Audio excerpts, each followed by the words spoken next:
Barefoot Bruisers. I'm Sawtooth Dave. Direware solo today. Tail end of the Independence weekend. Independence Day weekend, I guess I should say. So if y'all didn't see it, on Monday I posted the giveaway. You know, when I do giveaways like that, it's always like a mixed bag for me. So like I wish more people would jump in, but I don't want like too many outsiders jumping in. So it's always like a mixed emotions thing. And then I always question myself, like, is this a good enough giveaway? Like, when you get to a certain point of collecting, you're like, you're not really interested in some of the lower end stuff. And I know it wasn't like something like super fancy that I gave away. Most of the stuff was given to me that I give away. But my buddy Justin won it, which was really cool. On the flip side of this, like he was like, let me pay you for shipping. I was like, no, this is a giveaway. This is my thing to give back to y'all. But he told me that like when he got the knives, his daughter immediately went to two of them and claimed two of them and took them back. So I was like, that's super cool. Like spread the love with the knife thing, and then like him getting in and his daughter kind of taking off with knife. That was a cool story. I'm glad it went to Justin, and it sounded like that well received and that whole thing. So like I always question, is it like, you know, when I give away good stuff, like really good stuff, a ton of people always jump in, obviously. So there's less than 30 people in the giveaway. More than happy. And like I said, like I just question whether like you gotta amp it up enough, you know what I mean? Like I didn't really announce it. I don't know, whatever. It was just a cool roundabout story, and I'm glad Justin and his extended family enjoy the giveaway. You know, like every holiday season, holiday weekends, whatever you want to call it, for our work at least, we're either super busy or nothing. It's pretty much one of the two, and this one was a super busy one. Unfortunately, a lot of people's animals seem to get have problems around this time. You know, so anyway, in and out of the shop, only could do so much things, but I did finish a couple of things that I want to show you. You know, like it goes through ways with Instagram too. Like most of my communication, as far as, you know, talking to you guys directly, is through Instagram, unless I get the phone number and then I just talk directly. But I'm in and out of Instagram. Like I think it's like a thing you go through with a hobby anyhow. Like you're really into it, and then you're kind of into it for a little while. Like you go through phases where it's like super wide open, and then you kind of back down a little bit. I think Instagram has been that way for me. Like all those social media things, you either, you know, to me, you're either in it or you're not in it, and it's hard to kind of like dabble. But I've been doing like 1 or 2 pictures a week, just trying to keep it alive. But not a whole lot of interest as far as like when I get on there, I don't find a lot of knives that I'm interested in anymore. I don't find, you know, I'm sure it's a phase. I'll go through a phase because like I popped on the other day and I saw a couple makers that I never heard of before. That's what always intrigues me, learning more, seeing more different stuff. And then for me also doing the reblade, sometimes I'll do a grind or a blade shape. I'm like, how am I going to grind that? And I'll start looking at Instagram pictures and try to find out how similar another maker would do it or how they approach it and that sort of thing. Kind of like this solo, like how he approached the dual grind here, because they're both pretty good size, like height wise of grinds, but the front is hollow and then this back is, yeah, it's a hollow too, but it's like a deeper or taller wheel, hollow on the back. So, you know, like ideas like that is the main thing I always go there for. But you know, I think with the collecting thing, especially, like you go through phases of not finding new stuff or enough stuff to intrigue you. Like, and I think that's what drives me towards learning different things, and that's why it has taught me to learn about more blade steels and that sort of thing. Nick Edwards just did a real cool video on this a couple days ago, maybe yesterday, about, you know, the right tools, the right steel for the knife, you know, the intended purpose for the knife type thing. And I've always preached like the hard to use knives, like the M390 is not a good choice for me personally. It's just super chippy and just not what it's supposed to be. Like S30 is better than M390 to me every day of the week for a bruiser. And I've said that tons of times about Sawtooths too. Even though S30 is not my favorite steel, it's nothing bad with it. But like, you know, as I've gone, like the tougher tool steels are definitely what I'm more into. But it's what you're using for the intended purpose. That's why I had the experiment a while ago with the K390 on the CRKs. I wanted to experience it. That's one of the tool steels that Nick particularly likes, and I found it great for that style knife. Like, I don't know that I've ever found a 10B or a K390 thick blade. I've never seen one before. I'm not saying they don't exist. I've just never seen one before. So it's not like a common used steel for fixed blades and that sort of thing. And that's pretty much the steels that I use are pretty much interchangeable with the feel with the you know, fixed blade style knives. Anyway, I'm on a tangent. My buddy Jason hit me up through Instagram, and I get these. That's what I was going to say with the phases. I get these phases where people will ask me about things. So like lately here, it's not people that I've known from the channel for the most part.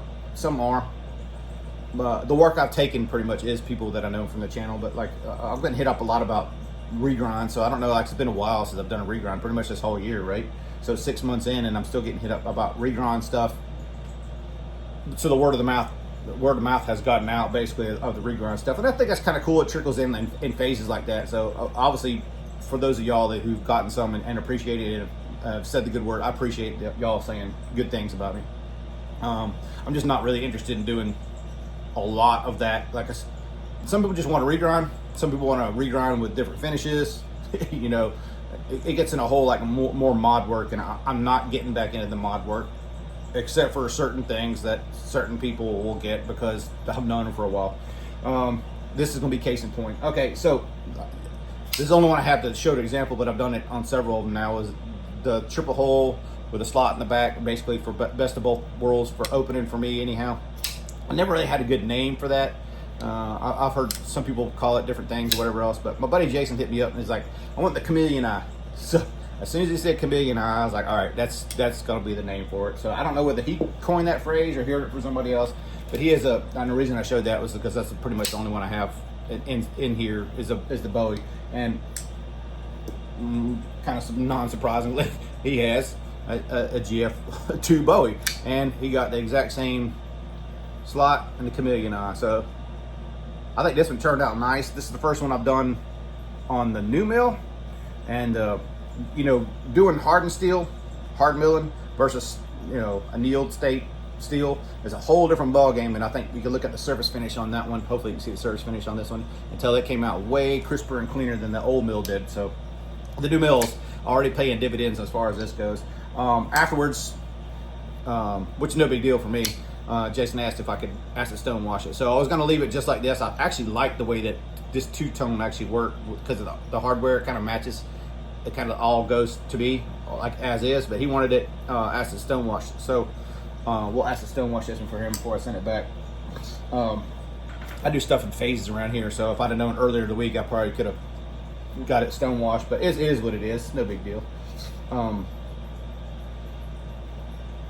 But I really don't want to get into a whole lot more of that. Like, finishing a blade after doing some mod work like that is not that big a deal, but I don't want to be like doing a bunch of, like, Paul does a great, he calls it the Paul wash. He uses the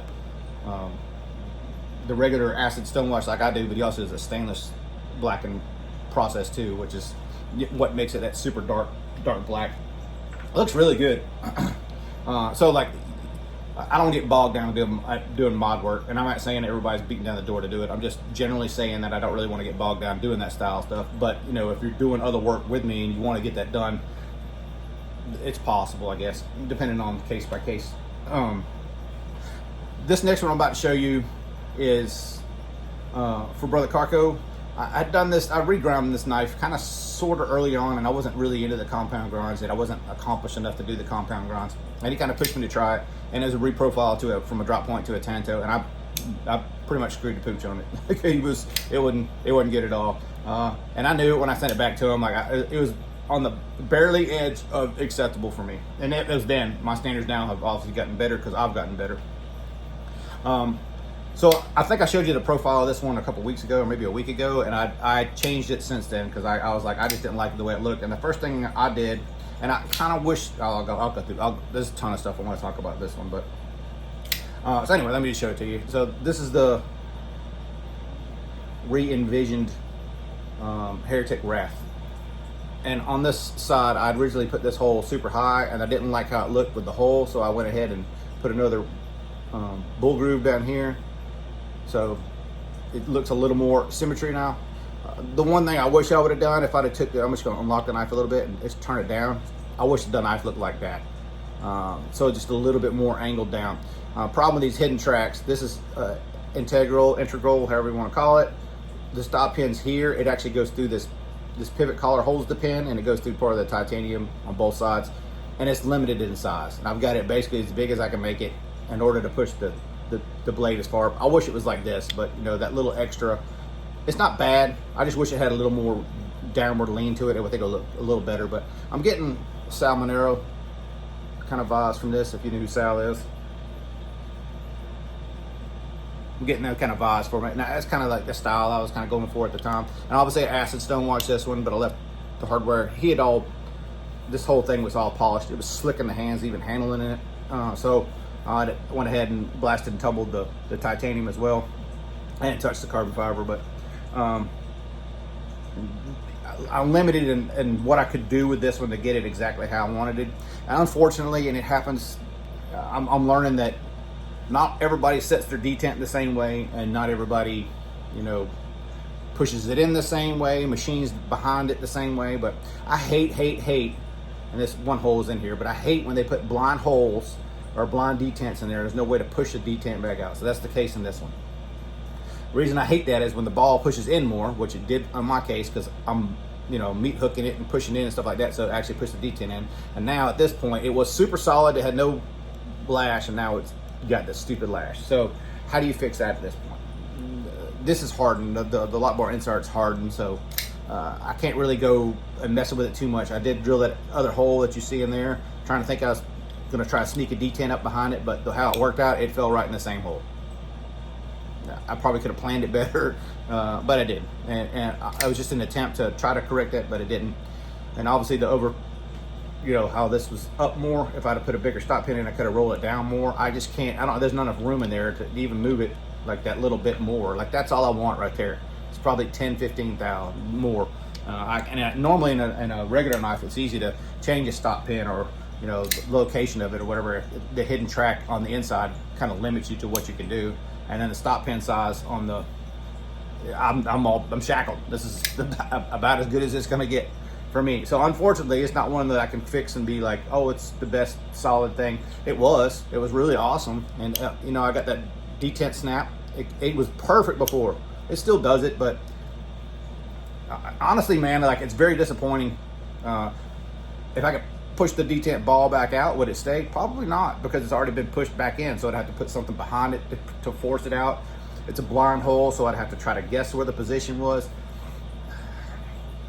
I don't know. I haven't sent it back yet, so I'm not 100% sure, but these are the little details now they're really kind of eat on me personally, and this is what helps me learn and get better for like my designs, what I want to do in the future and that sort of thing. But integral and hidden track, and a reblade fixed, or a regrind fix from, I don't know, what was that, a year and a half ago, whatever I did that. And this goes back to Carco, but I will say one thing too, because he asked me to ship it USPS back to he wants to ship to a post office box. I'm not doing that again. Like, I'm exclusively shipping FedEx. Like, if you want something that has to go to a PO box, I'll ship it to somebody else that can ship it to you.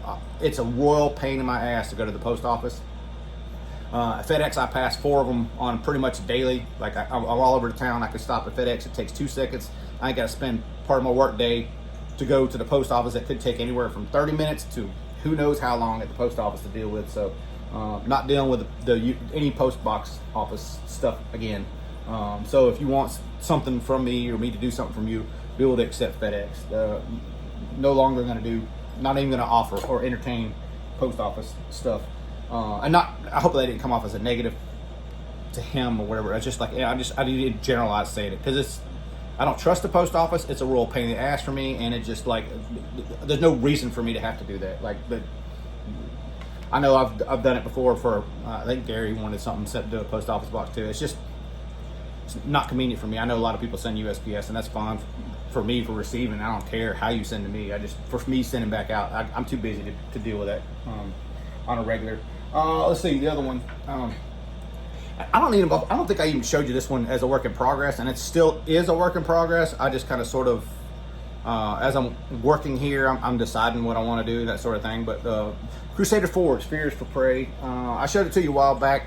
The lockup was extremely late in it. It's the one with the tan scales. The lockup was extremely late. It was still good, but it kind of sort of, you had to tighten the pivot down really good in order to get it to not lock rock. So I was like, you know what? Like I like the knife. I just think it would be a better knife. I like putting my touches on stuff. A better knife to do a little bit different stuff with. And honestly, like I've been doing the CRKs, even that Wrath. Like I know some of you guys might call them bruisers, but they're not really bruisers to me. They're not stuff that I would see and call it bruiser. It's just it's a thicker stock knife, but it's still a normal size knife. This Fear for Prey is definitely a bruiser. This is what I want to be getting into and doing more of, is the bruiser stuff. So here's the reblade for the bruiser, Fears for Prey. So it's a very similar to the Wrath. I want to do a two-tone grind on that, but it's kind of like a drop point Tonto kind of thing. This one I did a recurve on it, just a little bit more recurvy. Obviously it's just dichromed up, it's not ground or nothing like that, but you can kind of see it. I can't close it all the way because the backspacer here, it is in a work in progress, but hopefully you can see this. I don't know if I can show it where you can even see it. It's grooved on the inside. I don't think I can even really show it good to where you can see it. Maybe it comes off. I know the lighting sucks in here and I'm such a great videographer. Anywho, it's grooved. The problem is it's not, obviously this thickness of blade is not going to fit inside there. So I got to, grind it to make sure it fits in there. It's just it's all work in progress, just how I work.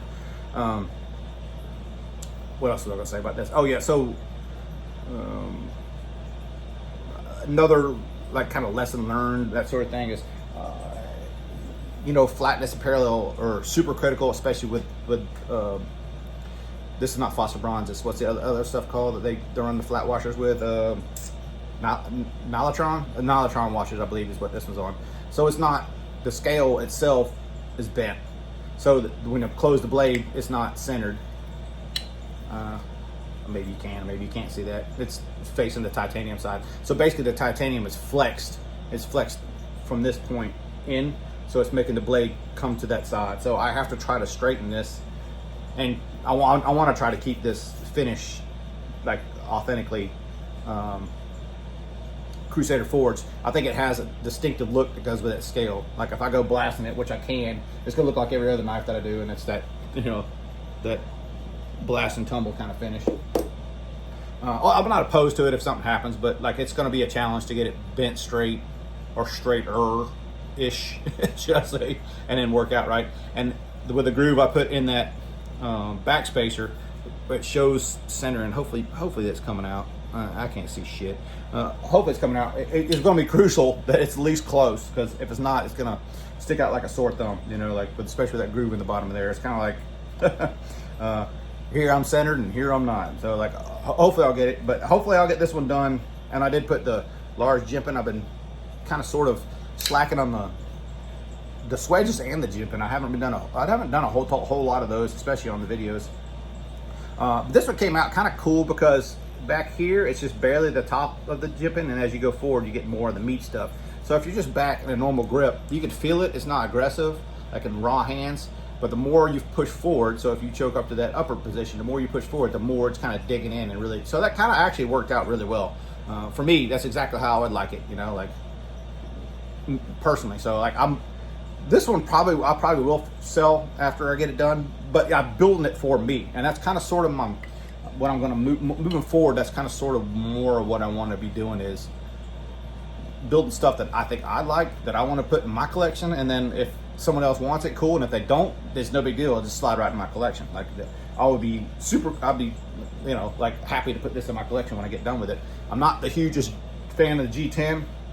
I think I mentioned it before, but hopefully you can see it on this side. Like this is a super thick slab of G10. So like it's what's milled down to, like the bottom of that little groove he's cut in there is about the same thickness as this titanium. So it's a nice meaty scale. So my hands feel good on it. Like it's nice and meaty all the way around. It just feels like, good solid, I don't know, bruiser. That's what I want to be doing, more bruisers. So I'm kind of moving away from reblading stuff that I don't think is really a bruiser. I want to get into the big, heavy, ridiculous stuff and do what I really want to do.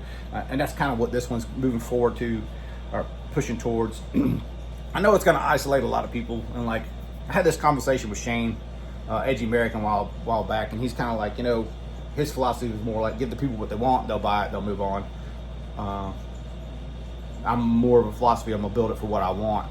If y'all want it, you'll buy it. I don't really have to make money doing this, but right now. In the future, that might change. You know, I might start opening up to doing, hey, I'll do skinny blades or whatever else. I just don't want to do that to start with. Like, there's enough makers out there, enough people doing things that I don't think I need to do. I don't need to appeal to the masses as much. I think, you know, like a lot of people want to be like. I think a lot of people's goals are like production knives. Like, you're never going to see a production knife out of me. Like, I get oftentimes disappointed by people who do production knives. I know it's to bring the cost down. It's always that cost versus thing, but custom is like the intimacy of a custom is way better to me. Even if it's like, let's say, just go with DSK because it's obviously one of my favorite makers. You're not really gonna call Dan and say I want this done and that done and this done. And he's gonna do it the way he wants to do it. You're either gonna like it and buy it or you're not. And that's pretty much it. That's how this kickstand has got to me. You know, like the chisel ground kickstand, which I really like this blade how it is. I just really needs a fuller for me to make it feel like a kickstand. Like I have missed this. The thumb part of it I've kind of got adjusted to, and I can kind of sort of do it. I don't really miss it too much. Obviously this one's set up more for the flipper, and it works great as a flipper. I'm missing this finger groove in here, so I'm probably gonna hard mill this. And then I never was super keen. I haven't been for quite some time on the whole Vulcan, or what they call it. I don't know. Everybody's got different names for this. You know, whatever finish you want to call this. I'm not my favorite. You can see, like, for a little, I don't know, maybe you can, maybe you can't. For a little as I've used this knife, you can kind of see how scratched up the blade is already. Like, it's not a durable finish. It's not a cool finish for me. I don't really, it's not, I'd much rather have it acid stone wash than anything else, or, you know, blasted, whatever. Like, something different.